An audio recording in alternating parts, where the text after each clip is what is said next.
What's going on, guys? Welcome to another online Yerba Mate Circle. This is your friend Dave Mate from Circle to Drink. And today we're going to keep it short and simple. I'm going to be discussing 10 herbs that I love to blend with Yerba Mate. Now, there's many herbs that you could blend with Yerba Mate. I think I blend with about 30 different herbs at this point right now.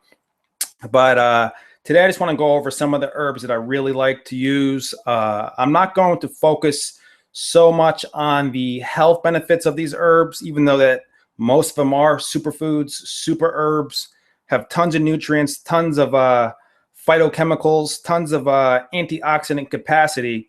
But I'll try to resist the temptation to talk about the health benefits, because you guys know that I love to talk about the health benefits, the pharmacology, but that's better left for another video, another day. Today, the primary focus will be the flavors. What are the flavors of these several herbs? How do they interact with the mate? Just to give you some ideas to spark your own creativity, because I want you to make your own mate. I want you to blend your own mate. I know I sell mate, so from a business standpoint, that makes no sense, but really, I'm just here to help you guys. I want you to make your own mates. I want you to, become proficient in blending yourselves and have fun with it. So whether you make your own blends or purchase blends from circletodrink.com, it really doesn't make a difference to me. I would hope that you support our website. That's great. But if not, that's okay too. At the very least, you'll be making your own blends. And hey, you could do both. Why not? So we are recording this live. Anybody that joins in on the video will be recorded live, so just keep that in mind. If you discuss anything with us or talk with us, that will be recorded, so keep that in mind. There's many ways to be watching this video, which is kind of a moot point, because if you're watching this video, you're watching this video. But for future reference, for the people who are watching the recording of this video on youtube.com/circleodrink, you could watch our show directly through our YouTube page, or you could actually call in. We have a hotline number. That number is 917-889-9947. Again, that number is 917-889-9947. Feel free to call in anytime. You're not interrupting anything. Remember, this is a Yerba Mate Circle. It's all inclusive. Yes, I am giving a presentation, but if you feel the need to participate, I would love you to participate. If you like mint, when I'm talking about mint, come on in, call in, or jump on in the video and talk about your own experience with mint. Remember, guys, this is about everybody. This is about the community. This is about sharing information with one another. Okay, so just keep that in mind. Okay. All right, I'm going to share my screen with you guys, and we're just going to start from the top and go from there. Let's find out how to do that real quick. I guess I should have tested that. So just give me 1 second, guys, while I set up this screen share. In the meantime, make yourself some good mate if you have some mate. I'm drinking some traditional yerba mate out of a gourd and a bombilla. This is the most traditional way you could drink yerba mate. You put your mate in here, you add the hot water, you add your bombilla, and you just keep on sipping until it's done. Then you add more hot water from a thermos, so on and so forth. This is the way that it's been drunk for thousands of years. From the Guarani tribe of Paraná, they have taught it to the Spaniards, and the Spaniards helped to basically commercialize yerba mate, as you saw in my history video. But let me not go off on a tangent. Let me set up this screen share, and we'll get going, guys. And if you're watching this through YouTube, I think that you could actually comment while I am talking, so feel free to ask questions. All right, let's see. All right, guys. Here we go. I think you can see my screen. Yes, you can. Yes, you can. Present to everyone. All right, all right, all right. We're starting with cacao, chocolate. Let me just get back here. View. All right, so hopefully you're seeing the screen right now. We're going to start with cacao. Now, that name may sound unfamiliar to you, but cacao is chocolate, okay? This is the rawest, crudest, truest form of chocolate known to man. When you go to the store and you buy a Hershey's bar or some other sort of chocolate bar, that is usually a highly processed version of what you see here. This is the rawest, crudest form of chocolate. Now, when you're blending with cacao, really, you could use as much as your heart likes. There's really no limit. I don't like to put too much because this cacao kind of has a very rich and bold and strong and muscular profile to it. So I try to really respect this herb and only use enough of it that I need to give me that sort of taste and to, well, I'm not going to go into the health benefits, but to, yes, I like to put enough in it to actually take advantage of the many health benefits of this powerful, powerful herb. So for those of you that like chocolate and you're looking for something to blend with, I would highly recommend cacao. But again, it doesn't really taste like a chocolate bar. It has a bitter component. It kind of has a astringent component as well. But, you know, it really strengthens the mate. If you want to make a mate a little bit more aggressive, if you want to make it more bold, I would say definitely look into cacao. The cacao that I use is usually roasted cacao. What they do is they roast it, throw it in the oven, and it kind of brings out the flavors and it makes it actually a little sweeter. I'm sure that you could also get it fully raw if you want. I do use raw cacao and I also use roasted, depending on the blend, depending on the proportions, things like that. I recommend go raw first, figure that taste out, get used to that taste. And then if you want a slightly sweeter version, I would say go with the roasted cacao. And just keep in mind, guys, you could get any of these herbs online. They're very easy to get. You could buy them bulk. A nice website that I use is Mountain Rose Herbs, highly reliable. There's many websites out there. So just do Google searches. And let me not forget, this video is for educational purposes only.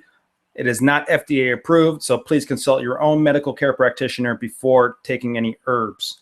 All right, let's keep on going. All right, guys, this is one of my favorites right here, Carob. Now, it's kind of ironic because Carob is not chocolate. It kind of looks like chocolate, as you can see from the powder right there. But the irony is that this actually tastes more like chocolate than cacao. Okay, and these are totally different species. They're totally different plants.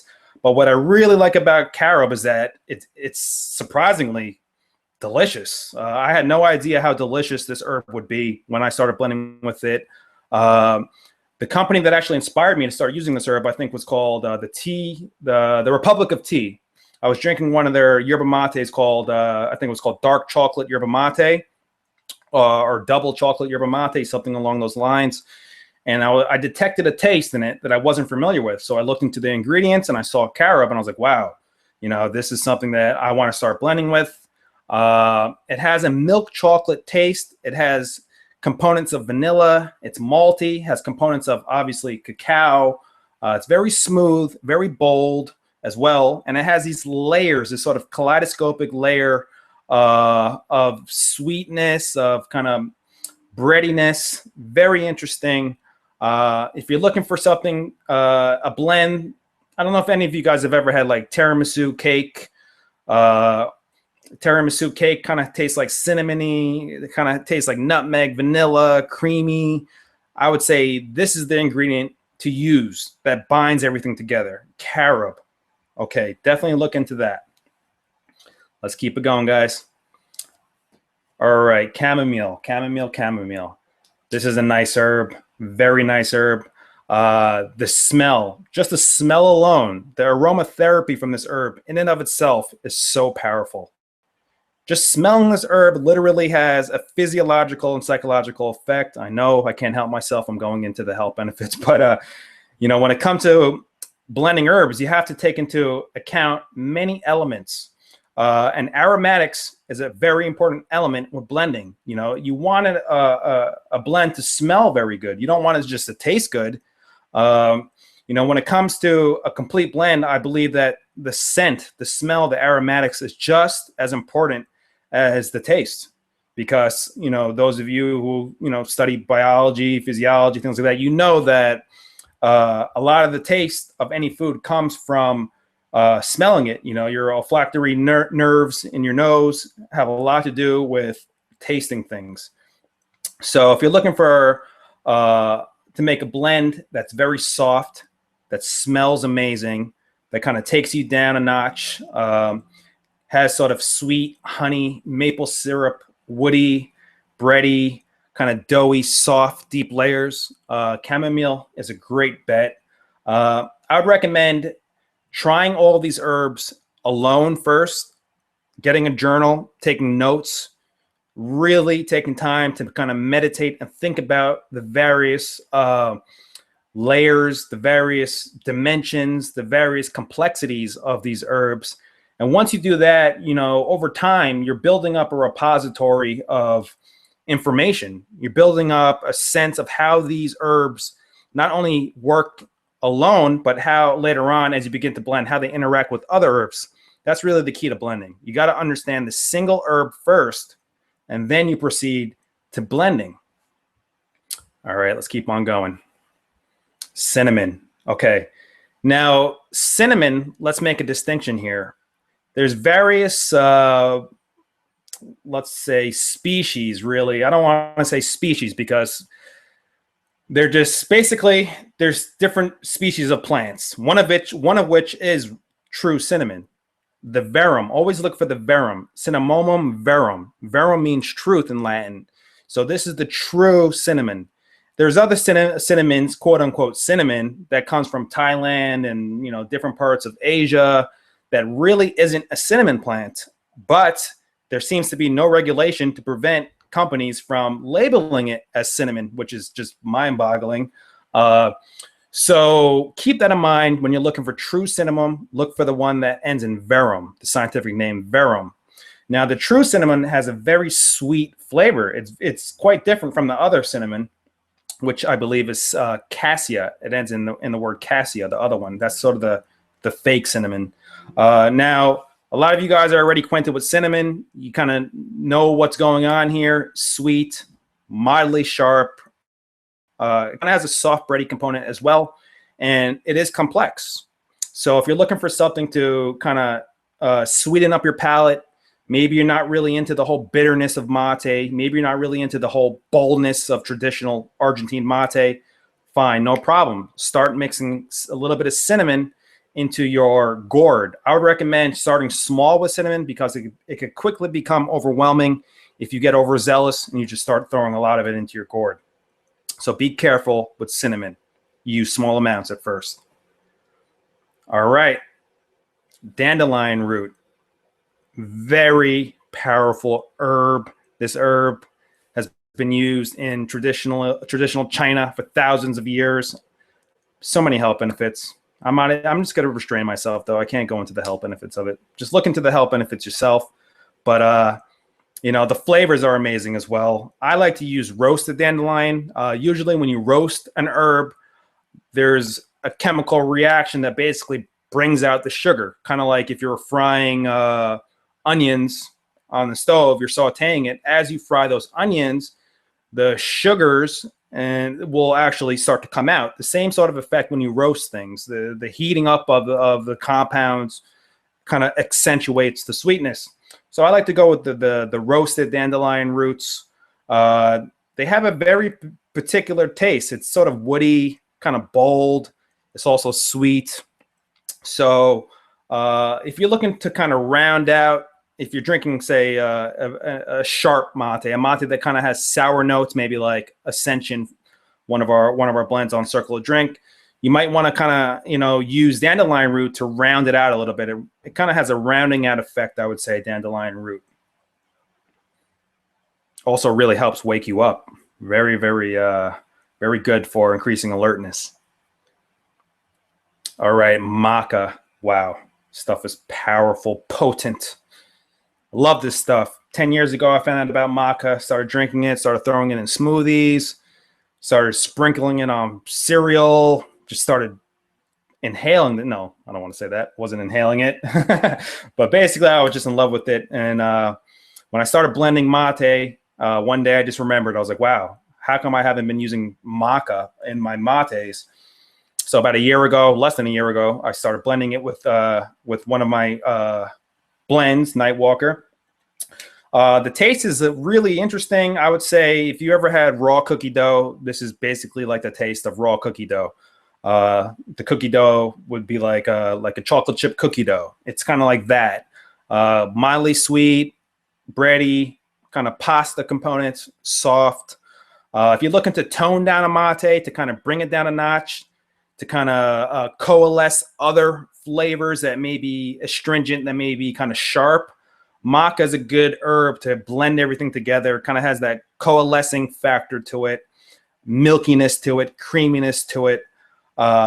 Look into that, guys. Play around with this. But then also remember, be careful, because this is a very powerful herb. People who have high sensitivity to these sort of like foreign herbs from different countries, just be careful with this herb because it's very powerful. Start small and work your way up and go from there, because it's very powerful. It kind of gets you going, kind of gets you super alert. So start small with this herb. All right, guys, mint. Everyone knows what mint tastes like. It's kind of zesty, refreshing, cool, breezy, wintry, icy, sharp. But I want to talk about a little bit about the different species of mint, because mint is just a common label. It's almost a misnomer, because there's a lot of different varieties of mint. When you say mint, you got to talk about the species of mint, because from species to species, or rather variations really, or hybridizations, it tastes different. So for instance, mentha piperita is peppermint. Now peppermint is distinct from spearmint, because peppermint kind of has a sharper bite. It's definitely more astringent. It tastes more like a traditional candy cane, I would say. And spearmint, mentha spicata, is smoother, it's sweeter, it's softer. I would say it has a sort of milder aromatic. It's sort of softer aromatics to it, not as sharp. I like blending with both. I've, over the years, have found out a unique combination of how to blend peppermint with spearmint, because a lot of times when people think mint, they say, okay, let me just get mint. They end up getting peppermint, excuse me, and peppermint is very sharp in and of itself. So take your time and drink each one of these different, let's call them species, okay? Let's call each one of them, drink each one alone, learn each one very well, and then what I like to do, and I recommend you try it yourself, blending these two different types of mint together. I think that when you blend them together, it's a better experience than each one alone. That's just my opinion. So those of you guys that find mate overwhelming, a lot of you guys do, you know, not to talk about, you know, genders in specific, but I would say many women, more so than men, don't like the bitter taste of mate. They just can't handle it. I love it. I love the bitter sweetness of mate. But for those of you guys that, you know, want that cutting factor, the thing about mint is like a solvent. It just cuts through the bitterness. It's just like a knife. It cuts right through it. And it kind of has that clean palate sensation. Mint's the way to go. Try it out. Let's keep on going. Rooibos. Very, very powerful herb. This is basically the yerba mate of South Africa. Very, very powerful. In terms of the taste profile, it's soft, it's fruity, it's rich. It has a mild tardiness to it. It's complex and it's very deep. I would say it's also very viscous. And when I say this word viscous, I mean to the extent in which it creates a sort of syrupy factor in liquid. So Rooibos has not only a fruity taste, but it also has a physical component of blending and coalescing the liquid together. It kind of sweeps the flavors together of other herbs. It has a very good melting effect with other herbs, I would say, so to speak. So with Rooibos, there's two different versions, generally speaking. There's red Rooibos, which is the fully oxidized version, as you can see here. When it becomes oxidized, this is akin to black tea and green tea. Black tea is fully fermented. Green tea is less fermented, hence the retention of chlorophyll, the green aspect of these herbs. This type of Rooibos has less chlorophyll. It's been fermented, and fermentation is not even the exact word to use, the precise word. That's sort of an industry word. Really, it's oxidation that occurs. Fermentation, you need bacteria involvement for it to truly be fermentation. But let me not go off on the scientific tangent. So if you're looking for something soft, fruity, rich, mildly tart, kind of like a fruit punch component, Kool-Aid component, definitely try red Rooibos. And to pay respect to the green Rooibos, which has higher antioxidant capacity, I would say that is more along the lines of traditional green tea. That's more along the lines of like a Pilo Chun green tea, something like that. It's sort of like a light green tea, but it has a woody component to it as well. Very, very interesting herb to blend with. Highly recommend it. Oh, wow. This is crazy right here. Schisandra. I love Schisandra. Many of you guys probably haven't heard of Schisandra. Schisandra is a very powerful berry coming out of China, various Asian countries. This berry, notwithstanding all the health benefits that we're not going to go into today, but let's just say this is basically the Yerba Mate berry of China. This is the longevity berry of China. Very powerful. It's unique in that it actually has every single taste profile that your tongue could comprehend. It's sweet, it's pungent, it's salty, it's sour, it's tart, and it's super intense. This stuff is super, super intense. If you're looking for a sour component, a tarty component, a kind of fruity component of your mate, I would definitely recommend Schisandra berry as the way to go. But keep in mind, guys, start small with this berry because it's so puckery. It just gets your cheeks just flaring up. That's how powerful this stuff is. Just look at that bright red component to it. Those are those carotenoids, that red sort of pigmentation. Those are anytime you see red, orange, yellow, you know that it has a high antioxidant capacity. Okay. So again, this is that fruit punch component, tarty component, very nice. You can find this online. Just do some research online. There's a lot of importers who have this right now. I like to use the whole berries. Some people like to use the powder. The powder for me is a little bit too intense. It's just too all over the place. That's just my opinion. Maybe I'll use it in the future. I don't know. I haven't figured out how to use the powder yet that well. I like to stick to the whole berries like this, the dried berries. Vanilla. This is very nice. Vanilla tastes like vanilla. It's have you ever had vanilla ice cream? It kind of tastes like that. This is a little bit richer, I would say. It's very complex. It's hard to kind of put your finger on what's going on here. I still haven't fully figured out vanilla. What I like to use vanilla for more so than anything else is for two things, really. I like to use it for aromatics, smell, amazing smell. When you add I just use a little bit of this, just a little bit. So for instance, per pound, I use about 1 heaping teaspoon. You don't need a lot. All you need is a little. Each one of those little black things you see coming out of that pot is a seed. It's packed with flavor. Vanilla, and the other component that I like to use vanilla for is roundness. It rounds everything out. So any mate that you blend it and it's just too sharp, it's too loud, it's kind of too prickly, add a little bit of vanilla and it will round everything out. Everything will be rounded out. I love this stuff. I think that's it. We got through all 10 herbs. Let me just recap on these herbs. Okay, cacao, raw chocolate, very powerful, tasty, delicious, very robust. Here we go. Carob, that's the true milk chocolate right there. Very nice. Love the stuff. Let me put this back on slide screen.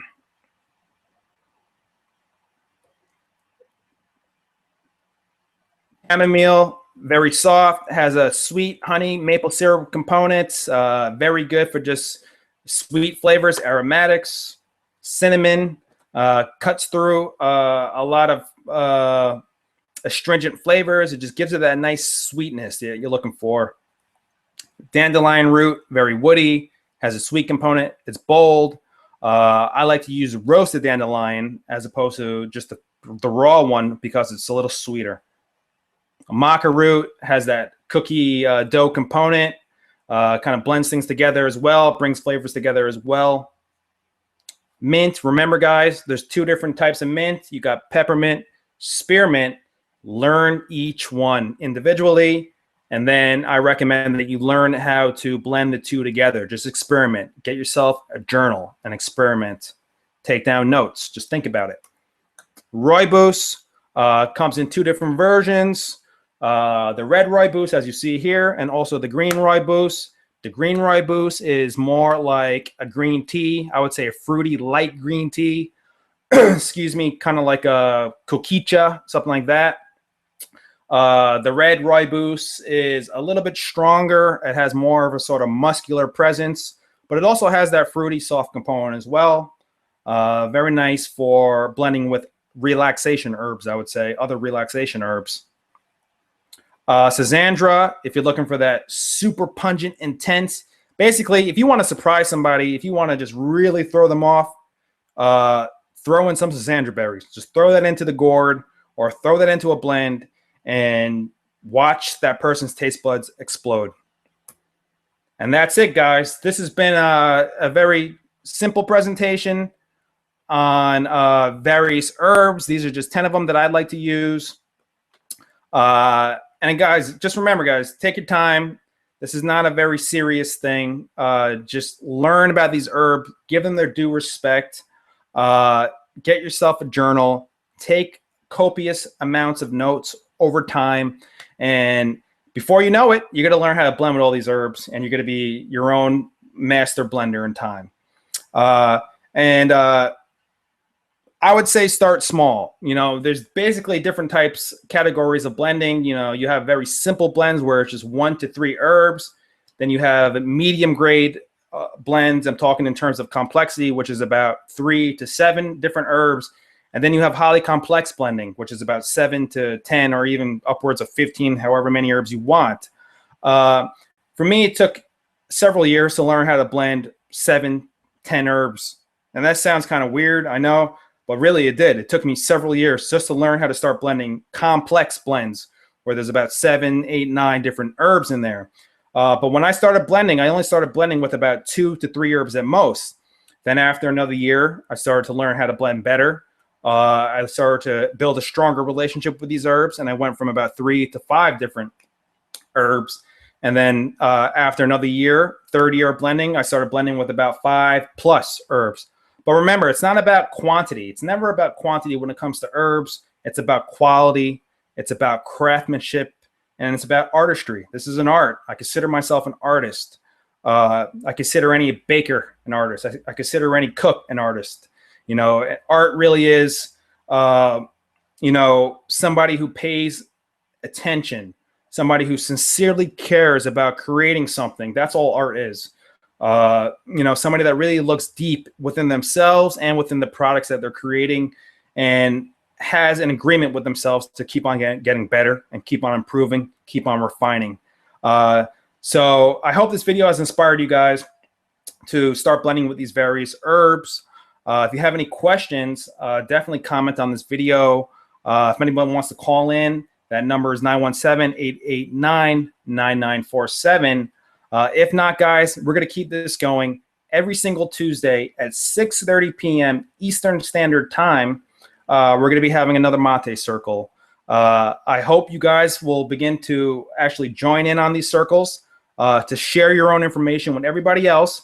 There's people from over 50 countries who watch these videos. So anything that you share will potentially be shared with thousands, potentially even tens of thousands of people over the long run. So this is a great platform for you to share your love of herbs, not just yerba mate, any medicinal herbs, any powerful herbs, or even any other subjects that we begin to talk about over the time, over the course of these videos. Remember, a mate circle really has no limits. It's just people coming together, drinking this powerful herb or any other herb you want. These are just the placeholders for these sort of reunions, these sort of collections of minds, collections of people coming together, sharing ourselves with one another, and making the world a better place. That's all a mate circle is. So my name's Dave Mate, guys. Thank you for allowing me to share this brief presentation with you on these 10 different herbs. Please comment on this video when you're watching it on YouTube. Let me know how it went. Please give me your honest feedback. Don't worry, I have thick skin. I can take any feedback that you have from me. How to improve these circles.